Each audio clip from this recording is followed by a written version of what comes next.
Hello friends, एक बार फिर से स्वागत है आप सब लोगों का मेरे यूट्यूब चैनल में। आज हम लोग पढ़ने वाले हैं 6th क्लास की ज्योग्राफी का चैप्टर नंबर 5 और इसका नाम है major domains of the earth. इसमें हम लोग जानने वाले हैं कि अर्थ में हमारे कौन कौन से मेजर डोमेन्स है, जैसे कि एटमॉस्फेयर, हाइड्रोस्फीयर, लिथोस्फीयर। इन सब को मिला के क्या बनता है, किस तरह से हमारे अर्थ में लाइफ जो है वो सरवाइव कर पाती है, इन सब का किस तरह से इम्पोर्टेंट रोल है, ये सारी इंटरेस्टिंग बातें इस वीडियो में हम लोग जानने वाले हैं। तो चलो करते हैं इस शानदार वीडियो की शुरुआत। पहले के चैप्टर में आप लोग पढ़ चुके हैं, एकमात्र अर्थ ही ऐसा प्लेनेट है जहां पे लाइफ है। ह्यूमन बींग्स जो है वो यहाँ पे रह सकते हैं, क्योंकि यहाँ पे लैंड भी है, वाटर भी है, एयर भी है, और ये ह्यूमन बींग को सरवाइव करने के लिए आवश्यकता होती है। हमारी अर्थ का जो सरफेस है वो एक कॉम्प्लेक्स जोन है जहां पे तीन इंपॉर्टेंट कंपोनेंट्स आपस में मिलते हैं, एक दूसरे से ओवरलैप करते हैं, इंटरेक्ट करते हैं। इसका मतलब आपस में एक दूसरे से मिलते हैं, एक दूसरे से जुड़ जाते हैं और एक दूसरे के साथ में इंटरेक्ट करते हैं। तो हमारे ये जो तीन इंपॉर्टेंट कंपोनेंट्स हैं ये कौन कौन से हैं? सबसे पहला पार्ट है वो है हमारा लिथोस्फीयर। अब लिथोस्फीयर जैसे कि आप देख सकते हैं वो हमारा होता है लैंड वाला पार्ट।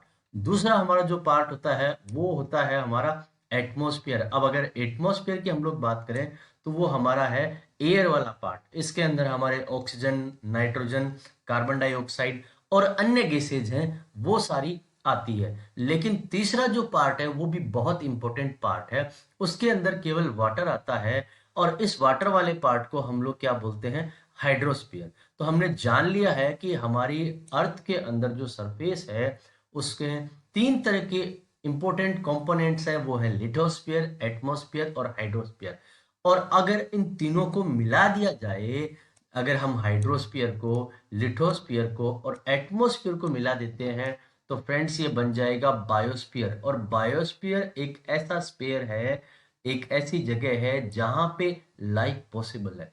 केवल लिथोस्फीयर, एटमॉस्फेयर, हाइड्रोस्फीयर पे ऐसा नहीं हो पाता है, लेकिन बायोस्फीयर जब हो जाता है तो ये तीनों मिल जाते हैं और तीनों मिलने के बाद में यहाँ पे लाइफ आसानी से अवेलेबल हो सकती है। और अभी तक की जो जानकारियां हैं उनके अनुसार लाइफ जो है वो केवल हमारे अर्थ पे ही है। लिथोस्फीयर के बारे में हम लोग जान लेते हैं। सबसे पहले हमारी अर्थ का जो सॉलिड पोर्शन है उसको हम लोग लिथोस्फीयर कहते हैं। इसके अंदर हमारे अर्थ का क्रस्ट होता है, सोइल की थिन लेयर्स होती है, बहुत सारे न्यूट्रिएंट्स होते हैं जिनमें बहुत सारे ऑर्गेनिजम्स भी होते हैं। और अगर हम इस अर्थ सरफेस को डिवाइड करना चाहें तो उसको दो मुख्य पार्ट्स में हम लोग डिवाइड कर सकते हैं, वो है हमारे कॉन्टिनेंट्स और हमारे ओशियन बेसिन्स।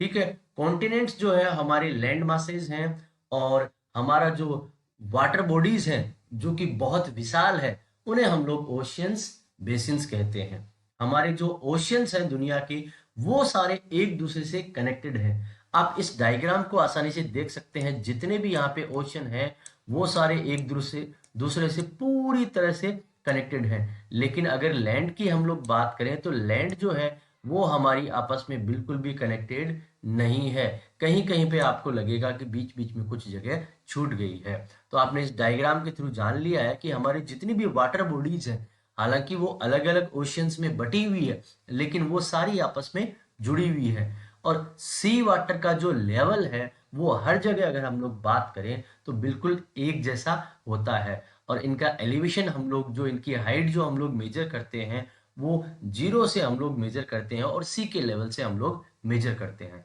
अब अगर हम लोग हाईएस्ट माउंटेन पीक की हमारे यहाँ बात करें तो वो है माउंट एवरेस्ट, जिसकी हाइट 8,848 मीटर्स है जो कि सी लेवल से है। फिर भी अगर मैं बात करूं डेप्थ की तो ग्रेटेस्ट डेप्थ जो है वो 11,022 मीटर्स है, जो कि पैसिफिक ओशियन के अंदर मैरिना ट्रेंच में रिकॉर्ड की गई है। तो आप देख सकते हैं कि हमारे ओशियंस जो हैं वो हमारे एवरेस्ट से भी बहुत ज्यादा गहरे हैं, क्योंकि आप देख सकते हैं कि एवरेस्ट की जो हाइट है वो 8,848 मीटर्स है, जबकि हमारी जो मेरिना ट्रेंच जो है पैसिफिक ओशन में उसकी जो डेप्थ है वो 11,022 मीटर्स है। अब हमारे कॉन्टिनेंट्स के बारे में हम लोग जानते हैं। जैसा कि मैंने आपको बताया कि कॉन्टिनेंट जो है वो हमारे बड़े बड़े जो वाटर बॉडीज हैं उनसे सेपरेट किए गए हैं। हमारे जो कॉन्टिनेंट्स हैं वो 7 हैं। इसमें सबसे पहले आ जाता है हमारा एशिया, उसके बाद में आ जाता है हमारा यूरोप, यूरोप के बाद में आता है हमारा अफ्रीका, और अफ्रीका के बाद में हमारा आ जाता है नॉर्थ अमेरिका, नॉर्थ अमेरिका के बाद में हमारा आ जाता है साउथ अमेरिका, साउथ अमेरिका के बाद में हमारा आ गया है ऑस्ट्रेलिया, और ऑस्ट्रेलिया के बाद में जो अंतिम हमारा कॉन्टिनेंट है वो है हमारा अंटार्कटिका। तो इस प्रकार से हमने देख लिया कि हमारे ये 7 कॉन्टिनेंट्स हैं, जिसमें Asia, Europe, Africa, north America, south America, Australia और अंटार्कटिका है। और आपको ये भी जानना चाहिए यहाँ पे कि जो मैक्सिमम हमारा जो पार्ट है इन कॉन्टिनेंट्स का, वो नॉर्दर्न हेमिस्फीयर में ही है। और सबसे बड़े अगर कॉन्टिनेंट की मैं बात करूँ तो सबसे बड़ा हमारा जो कॉन्टिनेंट है, आप आसानी से इस डायग्राम में समझ सकते हैं कि सबसे बड़ा जो हमारा कॉन्टिनेंट है वो है हमारा एशिया। ये जो एशिया जो हमारा कॉन्टिनेंट है वो अर्थ का लगभग 1/3 एरिया को कवर करता है। ये ईस्टर्न हेमिस्फीयर में है। ट्रॉपिक ऑफ कैंसर जो है वो हमारा इस कॉन्टिनेंट से पास होता है। एशिया को अगर हम लोग सेपरेट करते हैं यूरोप से, तो यहाँ पे एशिया और यूरोप को सेपरेट करने के लिए यहाँ पे जो मैं आपको बता रहा हूँ, यहाँ पे हमारे होते हैं यूराल माउंटेन्स, जो एशिया और यूरोप को पूरी तरह से अलग करते हैं। अगर एशिया और यूरोप दोनों को मिला दिया जाए तो इन्हें यूरेशिया भी कहा जाता है। यूरोप की अगर मैं बात करूं तो एशिया की तुलना में ये काफी छोटा है। ये कॉन्टिनेंट जो है एशिया के, आप देख सकते हैं पूरी तरह से वेस्ट हमें दिखाई देता है। आर्कटिक सर्किल जो है वो हमारा इससे पास होता है, और आप देख सकते हैं 1 2 3, ये 3 साइड से यहाँ पे पानी से घिरा हुआ है। तो यहाँ पे हमने एशिया और यूरोप के बारे में जान लिया है, और ये भी जाना है कि इन दोनों को मिला के हम लोग यूरेशिया भी कहते हैं।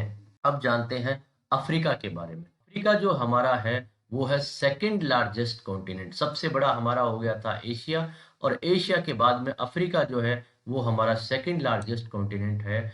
और आपको ये जानकर आश्चर्य होगा कि हमारा इक्वेटर, जो कि अर्थ को बराबर 2 हिस्सों में बांटता है, 0 डिग्री वो लाइन जो है वो हमारे अफ्रीका से गुजरती है। और अफ्रीका का एक बहुत बड़ा जो पार्ट है वो हमारे नॉर्दर्न हेमिस्फीयर में आता है, बाकी जो पार्ट है वो हमारे सदर्न हेमिस्फीयर में आता है। और इस डायग्राम को देखने के बाद में आपको बहुत ही शानदार इंटरेस्टिंग बात ये पता लगेगी कि हमारे अफ्रीका कॉन्टिनेंट से ना केवल इक्वेटर, इसी के साथ साथ में हमारी ट्रॉपिक ऑफ कैंसर, और उसी के साथ साथ में ट्रॉपिक ऑफ कैप्रिकॉर्न है वो गुजरती है। ये तीनों लाइंस जो हैं वो इमेजनरी लाइंस हैं, जो हमारे अर्थ को अलग अलग हिस्सों में बांटती है। इक्वेटर 0 डिग्री है, और उसके बाद में ट्रॉपिक ऑफ कैंसर और ट्रॉपिक ऑफ कैप्रिकॉर्न हमारी है। तो ये तीनों लाइंस जो है वो एक कॉन्टिनेंट से गुजरती है, और वो कॉन्टिनेंट कौन सा है? अफ्रीका। अब यहाँ पे हम लोग बात करते हैं अफ्रीका के बारे में। तो अफ्रीका में हमारा जो सहारा डेजर्ट है, जो दुनिया का सबसे बड़ा हॉट डेजर्ट है, वो यहाँ पे पाया जाता है। ये कॉन्टिनेंट की अगर बात करें तो चारों तरफ से ये वाटर बॉडीज से घिरा हुआ है। आप देख सकते हैं आराम से चारों तरफ इसके वाटर बॉडीज हैं। और आपने ये भी देख लिया होगा कि यहाँ पे जो दुनिया की सबसे लंबी रिवर नाइल है, वो यहाँ पे, ये नाइल रिवर आप देख सकते हैं, वो यहाँ पे हमें देखने को मिलती है। और इसी के साथ साथ में आपने ये देखा है कि यहाँ पे equator, tropic of Cancer, tropic of Capricorn, ये तीनों एक साथ गुजर गए हैं। अब आगे हम लोग अगर बात करते हैं तो हमारे तीसरे बड़े कॉन्टिनेंट की बात करते हैं, वो है हमारा नॉर्थ अमेरिका। हमने अभी तक बात कर ली है हमारे सबसे बड़े कॉन्टिनेंट एशिया की। एशिया के बाद में हम आ गए थे अफ्रीका पे। अब तीसरा कॉन्टिनेंट हमारा जो है वो है हमारा नॉर्थ अमेरिका। नॉर्थ अमेरिका जो है वो साउथ अमेरिका से एक छोटी सी लाइन से, छोटी सी स्ट्रिप हम लोग मान सकते हैं, उससे, लैंड की स्ट्रिप है ये, उससे जुड़ा हुआ है। उसको हम लोग इस्थमुस ऑफ पनामा कहते हैं। ये जो कॉन्टिनेंट है वो पूरी तरह से नॉर्दर्न और वेस्टर्न हेमिस्फीयर में है, और 3 ओशियंस जो हैं वो इसके सराउंडेड है। आप आसानी से इन ओशियंस को समझ सकते हैं। साउथ अमेरिका की अगर मैं बात करूं तो ये हमारा जो साउथ अमेरिका है ये पूरी तरह से सदर्न हेमिस्फीयर में आता है, और इसके भी चारों तरफ ओशियंस है। आप देख सकते हैं यहाँ पे पैसिफिक ओशियन है, और यहाँ पे अटलांटिक। ठीक है, उसके बाद में हम लोग आगे चलते हैं तो एंडीज, जो कि दुनिया के सबसे लॉन्गेस्ट माउंटेन रेंजेस हैं, वो यहाँ पे देखने को मिलती है। और साउथ अमेरिका में दुनिया की सबसे जो लंबी नदी है वो यहाँ पे देखने को मिल रही है, जिसका नाम है अमेजन। ऑस्ट्रेलिया की बात करें तो ऑस्ट्रेलिया यहाँ पे छोटा कॉन्टिनेंट है, दुनिया का सबसे छोटा कॉन्टिनेंट है वो हमारा ऑस्ट्रेलिया है। मैंने शुरुआत आपको की थी बड़े कॉन्टिनेंट से, सबसे बड़ा कॉन्टिनेंट हमारा एशिया था, उसी लेटर से हमारा ऑस्ट्रेलिया स्टार्ट हो रहा है जो कि सबसे छोटा कॉन्टिनेंट है। ये पूरी तरह से सदर्न हेमिस्फीयर में है और इसके चारों तरफ ओशियंस और सीज हमें देखने को मिलते हैं। ये एक आइलैंड कॉन्टिनेंट है क्योंकि चारों तरफ से ये वाटर से घिरा हुआ है। अब आगे हम लोग आ जाते हैं अंटार्कटिका। अंटार्कटिका जो हमारा है वो भी पूरी तरह से सदर्न हेमिस्फीयर में है। ये एक बहुत बड़ा कॉन्टिनेंट है। साउथ पोल जो है वो इस कॉन्टिनेंट के सेंटर में है और ये साउथ पोलर रीजन में लोकेटेड है। और यहाँ पे परमानेंटली अगर मैं बात करूँ वेदर की, यहाँ पे तो थिक आइस शीट्स जो है वो पूरे समय जमी रहती है। यहाँ पे ह्यूमन सेटलमेंट्स जो है वो परमानेंट नहीं है। बहुत सारी कंट्रीज ऐसी है जिन्होंने अपने रिसर्च स्टेशंस जो है वो अंटार्कटिका में बना रखे हैं। और इंडिया की अगर मैं बात करूं तो इंडिया ने भी अपना रिसर्च स्टेशन वहां बनाया है और वो जो स्टेशंस इंडिया के हैं उनका नाम मैत्री और दक्षिण गंगोत्री है। तो इसका मतलब अंटार्कटिका एक ऐसा कॉन्टिनेंट है जहाँ पे ह्यूमन बींग्स नहीं रहते हैं क्योंकि वहाँ पे बहुत अधिक आइस और कोल्ड रहती है। लेकिन वहाँ पे बहुत सारे कंट्रीज हैं अपने रिसर्च स्टेशंस लगाए हुए हैं और इंडिया ने 2 रिसर्च स्टेशंस लगाए हैं, उनका नाम मैत्री और दक्षिण गंगोत्री है। अब बात करते हैं हाइड्रोस्फीयर। हमारा अर्थ है एक ब्लू प्लेनेट है। हमारे अर्थ को ब्लू प्लेनेट इसलिए कहा जाता है क्योंकि हमारे अर्थ में 70% जो हिस्सा है वो पानी से घिरा हुआ है और 29% जो है वो लैंड है। ये अर्थ में ज्यादा क्या है, तो ज्यादा यहाँ पे क्या हो गया, पानी हो गया। इसलिए पानी वाला हिस्सा ज्यादा है, इसलिए इसको एक ब्लू प्लेनेट भी कहा जाता है। अब हमारे अर्थ में जो पानी है वो अलग अलग फॉर्म्स में है। वो ओशंस की फॉर्म्स में भी है, rivers, lakes, ice, glaciers, underground water, water vapour जो कि एटमॉस्फेयर में होता है, इन सारी फॉर्म्स में है। अगर मैं सबसे पहले बात करूं तो यहाँ पे 97% की मैं बात कर रहा हूं, तो 97% जो हमारा वाटर है वो ओशंस में है और इसमें इतना नमक है कि हम इसे काम में नहीं ले सकते हैं। अगर आगे की मैं बात करता हूँ तो बाकी बचा हुआ जो पानी है, उस बाकी बचे हुए पानी की हम लोग बात करें तो उनमें आइस शीट्स है, ग्लेशियर्स हैं और उसके के साथ साथ में ग्राउंड के अंदर जो पानी है वो जो बचा हुआ है वो बहुत कम बचता है। तो इसका मतलब हमारे ह्यूमन बींग्स के लिए जो फ्रेश वाटर अवेलेबल है उसका परसेंटेज बहुत कम है।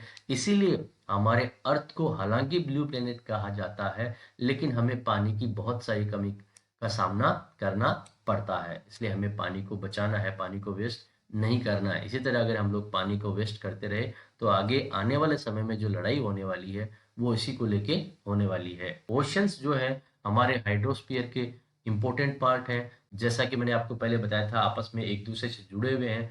ओशंस हमेशा मूव करते रहते हैं। हमारे 3 चीफ जो मूवमेंट है ओशन वाटर्स के वो हैं हमारे वेव, टाइड्स और ओशन करंट्स। और हमारे जो मेजर 5 ओशंस हैं वो है हमारे Pacific ocean, Atlantic ocean, Indian ocean, southern ocean और आर्कटिक ओशन। आप डायग्राम में आसानी से इसको देख सकते हैं। ये डायग्राम जो है इसको इस तरह से लिया गया है कि यहाँ पे भी आपको नॉर्थ दिखाई दे रहा है और वहाँ पे भी आपको नॉर्थ पैसिफिक, साउथ पैसिफिक दिखाई दे रहा है। ये हम हमारे अर्थ का जो ग्लोब है उसको एक मैप के हिसाब से ढाला गया है। तो आप यहाँ पे आसानी से समझ सकते हैं कि यहाँ पे हमारा पैसिफिक ओशन हमें दिखाई दे रहा है, इस तरह भी हमें पैसिफिक ओशन दिखाई दे रहा है और इसी के साथ में यहाँ पे हमारा हमारा एटलांटिक ओशन दिखाई दे रहा है, यहाँ हमें इंडियन ओशन दिखाई दे रहा है और आगे अगर मैं बात करूँ तो यहाँ पे हमारा आर्कटिक ओशन भी हमें हमारा दिखाई दे रहा है। पैसिफिक ओशियन है वो सबसे बड़ा ओशियन। ये हमारे अर्थ की अगर हम लोग बात करते हैं तो लगभग 1/3 एरिया को कवर करता है। जैसा कि आपको मैंने पहले भी बताया था, हमारा जो डीपेस्ट पार्ट है अर्थ का, मेरियाना ट्रेंच, वो पैसिफिक ओशियन में है। पैसिफिक ओशियन है ऑलमोस्ट सर्कुलर साइज में है। एशिया, ऑस्ट्रेलिया, नॉर्थ और साउथ अमेरिका जो है वो उसको सराउंड करते हैं। आपने पिछले मैप में देख लिया था कि पैसिफिक ओशन जो है हमारा किस तरह से बहुत अधिक फैला हुआ है। अब अगर हम लोग बात करें एटलांटिक ओशन की, जो कि हमारा सेकंड लार्जेस्ट ओशन है, ये एस शेप में है। किस प्रकार से ये जो इसकी शेप है वो एस की तरह हमें दिखाई देती है। ये जो है नॉर्थ और साउथ अमेरिका के वेस्टर्न साइड में है और साथ ही साथ यूरोप और अफ्रीका के ईस्टर्न साइड में है। आप देख सकते हैं यहाँ पे दोनों अमेरिका, ये नॉर्थ और साउथ अमेरिका है और उसी के साथ साथ में आपको अफ्रीका, जो यूरोप जो है वो भी हमारे दिखाई दे रहे हैं। इसकी जो कोस्ट लाइन की अगर मैं बात करूंगा तो ये इंडेंटेड है। इसका मतलब ये जो किसी हथियार को काटने के लिए जो जो जैसे दांत जैसे बने हुए थे उस तरीके से है। तो इसी के कारण से क्या होता है कि ये जो कोस्ट लाइन इरेगुलर और इंडेंटेड है, तो उससे क्या होता है नेचुरल हार्बर्स और पोर्ट्स जो हैं वो बनने में बहुत आसानी यहाँ है। तो यहाँ पे बहुत सारे नेचुरल हार्बर्स और पोर्ट्स जो हैं वो बने हुए हैं। तो अगर कॉमर्स की मैं बात करूँ, व्यापार की अगर मैं बात करूँ, तो व्यापार के लिए जो है ये बहुत ही यूजफुल और बहुत ही इम्पोर्टेंट है। वास्तव में कहा जाए तो दुनिया का सबसे ज्यादा बिजी रहने वाला ओशन है। इंडियन ओशन की अगर मैं बात करूं, इंडियन ओशन यहाँ देख सकते हैं आप। इंडियन ओशन जो है हमारा एकमात्र एक ऐसा ओशन है जो किसी कंट्री के नाम पे है। इस ओशन की अगर हम लोग शेप की बात करें तो लगभग ये कैसा है, ये ट्रायंगुलर है और ये नॉर्थ में है और इसी के साथ साथ में इसके एशिया जो है वो लगता है और वेस्ट में इसके अफ्रीका लगता है। अगर इसकी लोकेशन की मैं बात करूं तो ये नॉर्थ में एशिया से और वेस्ट में अफ्रीका से और ईस्ट में ऑस्ट्रेलिया से घिरा हुआ है। अगर मैं सदर्न ओशन की बात करूं तो ये हमारा जो एंटार्क्टिका कॉन्टिनेंट है उसको चारों तरफ से घेर के रखता है। अब आर्कटिक ओशन की अगर मैं बात करूं तो आर्कटिक ओशन जो है वो आर्कटिक सर्कल और नॉर्थ पोल को सराउंड करता है और ये साथ ही साथ में पैसिफिक ओशन से बहुत ही नैरो स्ट्रेच से जुड़ा हुआ है जो कि सैलो वाटर की है, जिसे बेरिंग स्ट्रेट भी कहा जाता है। और इसी के साथ साथ में आर्कटिक ओशन की बात करें तो ये नॉर्दर्न कोस्ट में नॉर्थ अमेरिका और यूरेशिया से घिरा हुआ है। अब हम लोग एटमॉस्फेयर की बात करें, एटमॉस्फेयर की बात करें हमारे, तो हमारे अर्थ जो है वो चारों तरफ से बहुत सारी अलग अलग गैसेस की लेयर से घिरी हुई है जिसे हम लोग एटमॉस्फेयर बोलते हैं।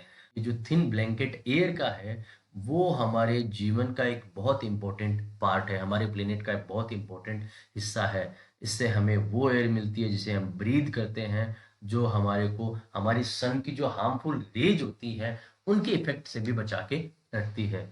एटमॉस्फेयर की अगर मैं बात करूं तो ये लगभग 1600 किलोमीटर तक फैली हुई है। एटमॉस्फेयर को हम लोग 5 लेयर्स में डिवाइड कर सकते हैं इसके कंपोजिशन, टेम्परेचर और अन्य प्रॉपर्टीज या अन्य क्वालिटीज को देखते हुए। सबसे पहले अगर मैं बात करूं तो यहाँ पे सबसे पहले आता है ट्रोपोस्फियर। ये हमारा ट्रोपोस्फियर है, आप देख सकते हैं। तो उसके बाद में हमारा आता है स्ट्रेटोस्फियर, स्ट्रेटोस्फियर को आप देख सकते हैं। उसके बाद में हमारा आ गया है मेजोस्फियर और मेजोस्फियर के बाद में हमारा है थर्मोस्फियर और थर्मोस्फियर के बाद में अंतिम जो है वो हमारा है एक्सोस्फियर। एटमॉस्फेयर की हम लोग बात करें, इनके बारे में आप लोग काफी डिटेल में पहले से पढ़ चुके हैं कि ये जो अलग अलग लेयर्स होती है उनका क्या क्या रोल है। आप डायग्राम से कुछ थोड़ा बहुत समझ भी सकते हैं। एटमॉस्फेयर जो है हमारा मेनली कंपोज होता है नाइट्रोजन और ऑक्सीजन, जिनसे लगभग 99% क्लीन और ड्राई एयर बनती है। हमारी नाइट्रोजन जो है वो 78% है, ऑक्सीजन जो है वो हमारी 21% है और उसी के साथ साथ में दूसरी गैसेज जैसे कि कार्बन डाइऑक्साइड होती है, आर्गन होती है या और अन्य होती है, उनका वॉल्यूम केवल 1% होता है। तो सबसे इंपॉर्टेंट जो गैसेज हैं दो, वो है नाइट्रोजन और ऑक्सीजन और उसमें भी 78% हिस्सा जो है वो हमारा नाइट्रोजन का है। ऑक्सीजन जो है वो जीवन में ब्रीदिंग के लिए बहुत इंपॉर्टेंट है और नाइट्रोजन जो है वो लिविंग ऑर्गेनिजम्स की जो ग्रोथ है उसके लिए भी इंपॉर्टेंट है। कार्बन डाइऑक्साइड हालांकि हमारे यहाँ पे एयर में बात करूँ या एनवायरनमेंट में बात करूँ तो बहुत ही माइन्यूट यानी लिमिटेड अमाउंट में है, लेकिन ये भी हमारे लिए बहुत इंपॉर्टेंट है। ये इंपॉर्टेंट इसलिए है क्योंकि ये अर्थ में हमारी जो हीट जो होती है, हीट वेव्स होती हैं, उनको एब्जॉर्ब करती है और हमारे प्लेनेट को वार्म रखती है। इसलिए हमारे प्लांट्स के ग्रोथ के लिए बहुत अधिक इंपॉर्टेंट होती है। एटमॉस्फेयर की अगर डेंसिटी की हम लोग बात करें तो ये हाइट के साथ में बदलती रहती है, घटती जाती है। सी लेवल पे ये मैक्सिमम होती है और जैसे जैसे आप ऊपर जाएंगे तो ये कम हो जाएगी। आपने देखा होगा कि बहुत सारे क्लाइंबर्स जब माउंटेन वगैरह पे जाते हैं तो उनको ब्रीदिंग में दिक्कत आती है क्योंकि वहां पे एयर की डेंसिटी बहुत कम होती है।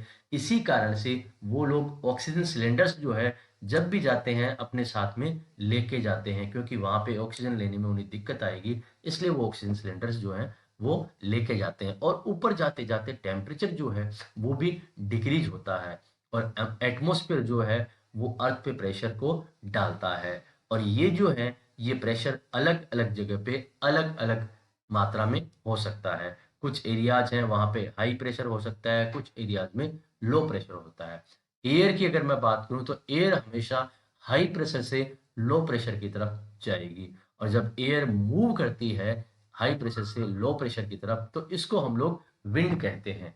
बायोस्फीयर जो सबसे इम्पोर्टेंट लाइफ का डोमेन है, मैं आपको पहले भी बता चुका हूँ कि बायोस्फीयर का मतलब है एक ऐसा नेरो जोन जहाँ पे लैंड, वाटर और एयर का मतलब लिथोस्फीयर, हाइड्रोस्फीयर और एटमॉस्फेयर तीनों मिल जाते हैं, और तीनों मिलने के बाद में हमारी लाइफ जो है वो एग्जिस्ट करती है, पॉसिबल हो पाती है। इन तीनों में से किसी की भी कमी अगर हो तो लाइफ हमारी संभव नहीं हो पाएगी। बहुत सारी ऐसी स्पीशीज हैं ऑर्गेनिजम्स की जो अलग-अलग साइज की होती हैं, जैसे बैक्टीरियाज और माइक्रोब्स, और उससे लेके बड़े-बड़े मैमल्स होते हैं। ये जितने भी लिविंग ऑर्गेनिजम्स हैं, ये आपस में एक दूसरे से जुड़े हुए हैं इस बायोस्फीयर में अपने सर्वाइवल के लिए। इसका मतलब ये सारे जो हैं आपस में किसी न किसी प्रकार से डायरेक्टली या इनडायरेक्टली लिंक्ड है। अगर मैं बात करूँ हमारे बायोस्फीयर की ऑर्गेनिजम्स की, तो इनको हम लोग क्या कर सकते हैं, 2 भाग में डिवाइड कर सकते हैं। पहला है प्लांट किंगडम, दूसरा है एनिमल किंगडम।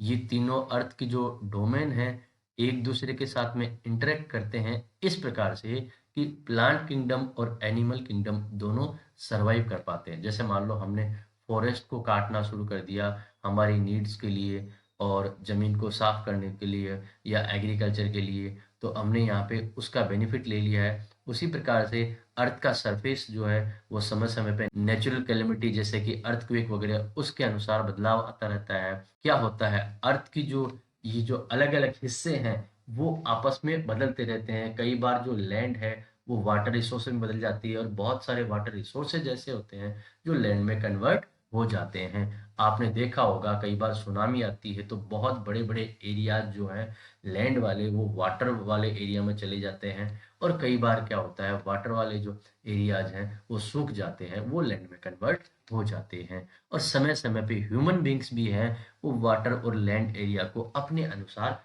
ढालते रहते हैं, और कई बार ऐसा प्रकृति के द्वारा या नेचर के द्वारा हो जाता है। Industries, thermal power plants, vehicles, इनसे बहुत सारी गैसेज निकलती हैं जो एयर को पोल्यूट करती है। कार्बन डाइऑक्साइड जो है वो एयर का एक इम्पोर्टेंट पार्ट है, लेकिन अगर कार्बन डाइऑक्साइड की अमाउंट बढ़ जाती तो हमारा जो ग्लोबल टेम्परेचर है वो बहुत अधिक बढ़ जाएगी। ग्लोबल वार्मिंग की हम लोग बात करते हैं तो ग्लोबल वार्मिंग जो है वो हमारा यही है। आजकल हमें सुनने को मिलता है कि ग्लोबल वार्मिंग हो रही है, तो ग्लोबल वार्मिंग का मतलब है हमारे एनवायरनमेंट के अंदर, हमारी एयर के अंदर कार्बन डाइऑक्साइड की जो क्वांटिटी है वो धीरे-धीरे बढ़ रही है।